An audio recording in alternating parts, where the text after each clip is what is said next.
جمال الوجود بذكر الإله وتصفو الحياة بنور هدى. جمال الوجود بذكر الإله وتصفو الحياة بنور هدى. وتطلب نفس له طاعة. السلام علیکم ورحمۃ اللہ وبرکاتہ. نحمدہ ونصلی علی رسولہ الکریم، اما بعد. میں ہوں یامین ملک اور آپ دیکھ رہے ہیں میرا یوٹیوب چینل فہم و عمل. چینل کو سبسکرائب، لائک اور شیئر بھی کریں اور بیل آئیکن کا بٹن بھی دبا دیں. آج ہم انشاءاللہ اللہ تعالیٰ کی توفیق سے سورہ بقرہ کی آیت نمبر 3 کے پہلے حصے کا لفظ مطلب اس کے روٹ ورڈ یعنی مادہ کے حوالے سے سیکھنے کی کوشش کریں گے. یہ پہلا لفظ ہے الذین. یہ ہے اسم اشارہ. اس سے گزشتہ ہم نے آیت میں پڑھا تھا قرآن کے بارے میں، ذالک الکتاب، یہ ایک الکتاب ہے، القرآن ہے، لا ریب فیہ، اور اس میں من جانب اللہ ہونے میں کوئی شک نہیں، اور اس کا مقصد ہے ہدی للمتقین. اس قرآن سے، اس الکتاب سے جو فائدہ اٹھانے والے لوگ ہیں وہ ہیں متقین لوگ. تو یہ اشارہ انہی لوگوں کی طرف ہے، المتقین کی طرف، وہ جو تقوی والے ہیں، جو بچنے والے ہیں گناہوں سے اور نیک اعمال کرنے والے ہیں، اپنی حفاظت کرنے والے. الذین، یہ وہ لوگ ہیں. اور یہ لفظ جو ہے اس میں 3 لفظ ہیں. جب تینوں کو الگ الگ کریں گے تو ہمیں ان کا مطلب سمجھ آئے گا. پہلا لفظ ہے یا پہ یو. یا پہ یو کا مطلب ہوتا ہے وہ یا جو. دوسرا لفظ ہے امن، حمزہ میم نون، امن. اور آخر میں واو نون ہے. واو نون یا نون قرآن کی آیات میں جن الفاظ کے آخر میں آتے ہیں وہ جمع کے معنی میں ہوتے ہیں، یعنی ان سے مراد 2 یا 2 سے زیادہ چیزیں یا نام یا شخص. یا پیش یو وہ، یا پیش یو وہ جو. یؤمنون، امن، حمزہ میم نون، اسی سے ایمان ہے، اور واو نون جمع کے لیے ہے. بالغیب، یہ جو بازر بھی ہے اس کا مطلب ہے ساتھ. اور غائب، ایک ہے ال کا مطلب ہوتا ہے خاص. پھر ہے غائب. غائب میں روٹ ورڈ مادہ اصل لفظ ہے غائن یا با، اسی سے غائب ہے. تو اس میں جو تشریح کا لفظ ہیں وہ 2 ہیں. ایک ہے آمنہ اور دوسرا ہے غائب. تو ہم کوشش کرتے ہیں کہ ان الفاظ کا لفظ مطلب ان کے روٹ ورڈ یا مادہ کے حوالے سے واضح کرنے کی کوشش کریں.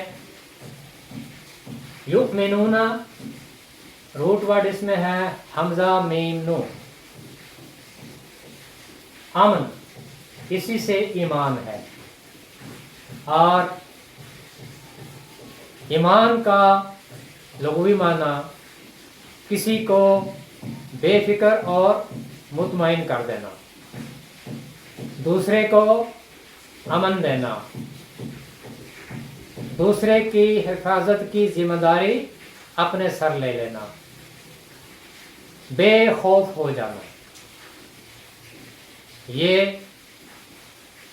آمنہ کا لغوی معنی ہے امن، اسی سے پھر ایمان بھی ہے. اور ایمان کے بعد، آمنا کے بعد اگر واضح بھی آ جائے تو واضح بھی آنے سے آمنا کا مطلب ہوتا ہے ماننا بھی اور قبول بھی کرنا، یعنی تسلیم بھی کرنا اور اس کو قبول بھی کر لینا۔ ایمان کا مطلب ہوتا ہے مان لینا، ماننا اور قبول بھی کرنا، دونوں معنی اس میں پائے جاتے ہیں۔ جب آمنا کے بعد واضح بھی آئے تو اس کا مطلب ہے کہ اس کو ماننا بھی اور قبول بھی کرنا، یہ اس کا معنی ہے۔ تو آمنا کے بہت سے معنی ہیں: تصدیق کرنا، بھروسہ کرنا، مان لینا، اعتماد کرنا، یہ تمام جتنے بھی معنی ہیں یہ آمنا کے ہیں، حمزہ میم نون کے۔ لیکن شریعت میں آمنا ایمان کا جو معنی ہے اصطلاح شریعت میں وہ یہ ہے کہ اس حقیقت کو ماننا اور تسلیم کرنا کہ اللہ ایک ہے، وہ واحد ہے، یکتا ہے، اور اللہ کے سوا اور کوئی الہ نہیں، کوئی معبود نہیں، اور محمد صلی اللہ علیہ وآلہ وسلم اللہ کے بندے اور رسول ہیں، اور یہی ہمارے عقیدے کی بنیاد ہے۔ لا الہ الا اللہ، لا الہ الا اللہ، اللہ کے سوا کوئی الہ نہیں، یعنی اگر الہ ہے تو وہ صرف اللہ ہے۔ اللہ کے سوا جو بھی کوئی الہ ہوگا وہ باطل ہوگا، وہ گڑا ہوا ہوگا، جھوٹا ہوگا۔ تو یہ ہے ایمان کا معنی، امن۔ اور اس میں چونکہ آمنا کے بعد واضح بھی ہے تو واضح بھی جب آ جائے تو اس کا مطلب ہے مان بھی لینا اور قبول بھی کرنا، یعنی اس پر عمل بھی کرنا، جسے ایمان اور عمل صالح کہتے ہیں۔ یعنی ایمان کے ساتھ عمل صالح کا ہونا لازمی ہے۔ صرف ایمان ہو اور عمل ہو تو بھی فائدہ نہیں دیتا، اور اگر عمل ہو لیکن ایمان نہ ہو تو بھی فائدہ مند نہیں۔ تو ایمان اور عمل صالح یہ دونوں چیزیں لازم و ملزوم ہیں۔ اور اس کے بعد ہے الغیب۔ الغیب کا جو روٹ ورڈ ہے، مادہ ہے، جو اصل لفظ ہے وہ ہے غائن یا با، غائب۔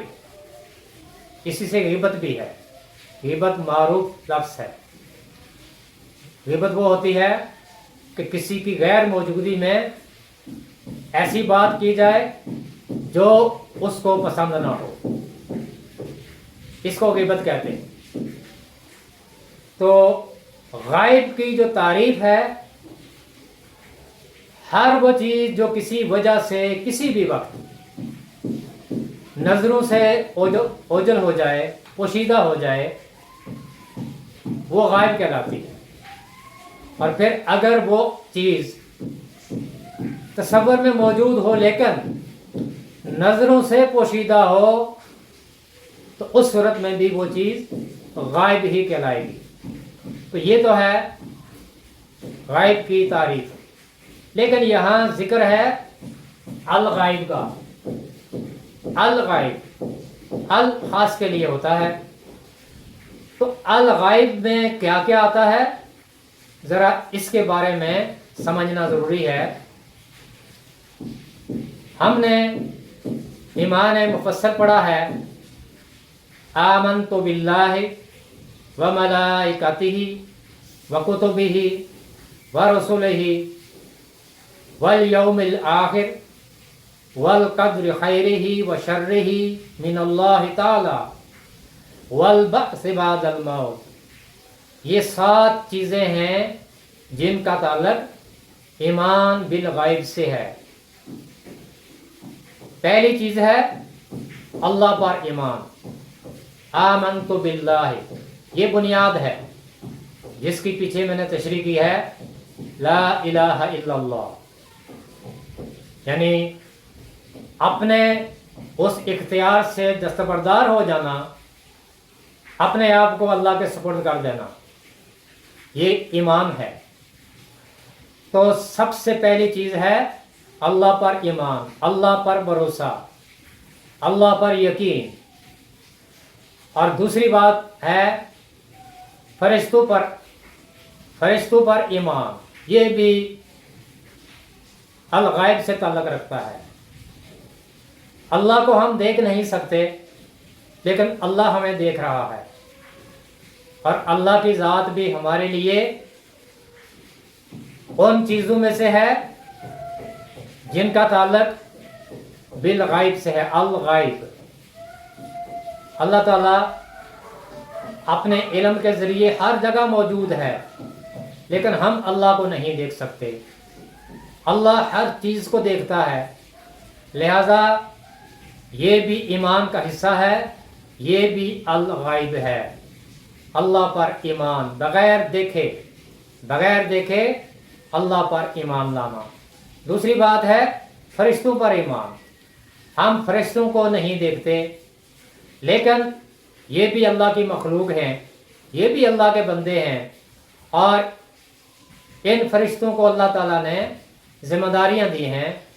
بہت سے فرشتے ایسے ہیں کہ جن کے بارے میں اللہ اور اس کے رسول صلی اللہ علیہ وسلم نے ہمیں بتایا ہے کہ کس کی کیا ذمہ داری ہے، اور پھر ان تمام فرشتوں کے جو سردار ہیں وہ ہیں جبریل علیہ السلام، جن کے ذریعے سے اللہ تعالیٰ نے اپنے رسولوں پر وحی نازل کی۔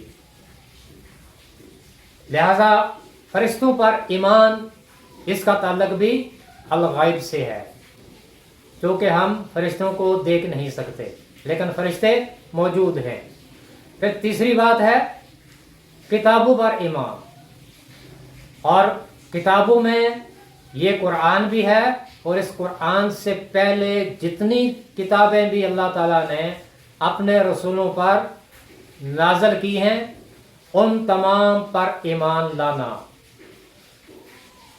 قرآن تو ہمارے سامنے موجود ہے لیکن اس سے پہلے کی جتنی بھی کتابیں ہیں وہ موجود نہیں یا اصل حالت میں بھی نہیں ہے، لیکن ہمارا ایمان ہے کہ وہ تمام کتابیں اللہ کی طرف سے نازل کردہ ہیں، لہذا ہم ان پر بھی ایمان لاتے ہیں۔ اس کا تعلق بھی ایمان الغیب سے ہے، الغیب، وہ جو ہمارے حواس میں نہیں، جو پوشیدہ ہے۔ تیسری چیز ہے رسولوں پر ایمان، چوتھی چیز رسولوں پر ایمان، اور رسول اللہ تعالیٰ کی طرف سے چنے ہوئے لوگ تھے، اللہ تعالیٰ نے ان کو کتابیں دی، شریعت دی، اور ان کے ذریعے سے انہوں نے اپنی امت کی رہنمائی کی، اور جس میں ہمارے آخری نبی کریم محمد مصطفیٰ صلی اللہ علیہ وآلہ وسلم ہیں کہ جن پر یہ قرآن نازل ہوا۔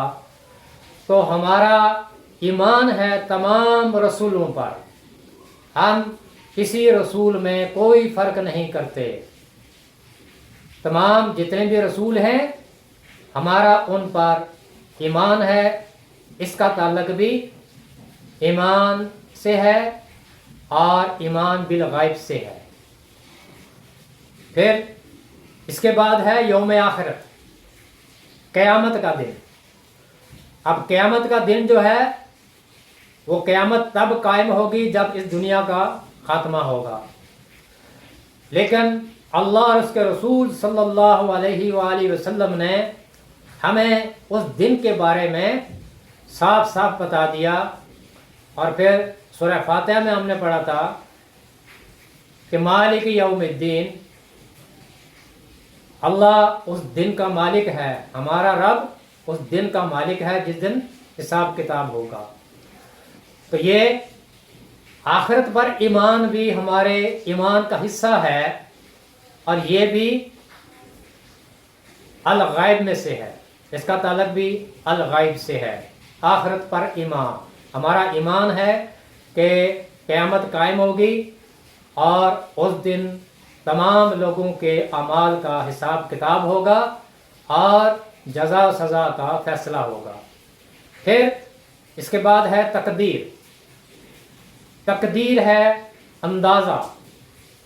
اللہ تعالیٰ نے اس کائنات کو پیدا کرنے سے پہلے 50,000 سال پہلے قلم کو پیدا کیا، اور قلم کو یہ حکم دیا کہ وہ ہر چیز کی تقدیر لکھے، اندازہ لکھے، کس چیز کو کیسا ہونا ہے، کس طرح کی ہوگی، کب تک رہے گی، کتنی زندگی ہوگی، ہر چیز کے بارے میں اللہ تعالیٰ نے یہ اندازہ مقرر کیا ہے، اور ہمارا اس پر ایمان ہے۔